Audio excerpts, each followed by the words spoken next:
অমৰপুৰবাসী ৰাইজ লগতে সংগঠনৰ সতীৰ্থসকল সকলোৱে জানি থোৱাটো ভাল। জগদীশ ভূঞাক আমি বিনা কাৰণত বিৰোধিতা কৰা নাই। জগদীশ ভূঞা হৈছে বন্ধ জাতীয়তাবাদী নেতা বুলি আমি যাওক কওঁ, যিটো নেকি অসম আন্দোলনৰ ফলত সৃষ্টি হোৱা অসম গণ পৰিষদ দলটোত 2টা কাৰ্যকাল জগদীশ ভূঞাই প্ৰতিনিধিত্ব কৰিছে শদিয়াৰ পৰা।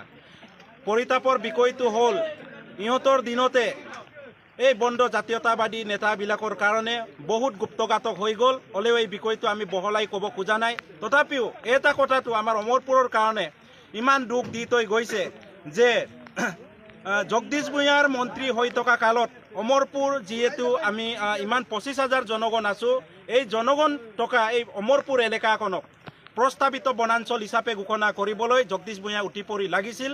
তাৰ ফলশ্ৰুতিত আমি যিমানখিনি দুখ পাব লাগে অমৰপুৰবাসী ৰাইজে আজি পাই আছোঁ। গতিকে আমি অমৰপুৰৰ ভাগ্য আমি অমৰপুৰবাসী ৰাইজে নিৰ্ধাৰণ কৰিম। জগদীশ ভূঞা অথবা কংগ্ৰেছ AJPয়ে আমাৰ ইয়াত কৈ দিয়াৰ কোনো দৰকাৰ নাই।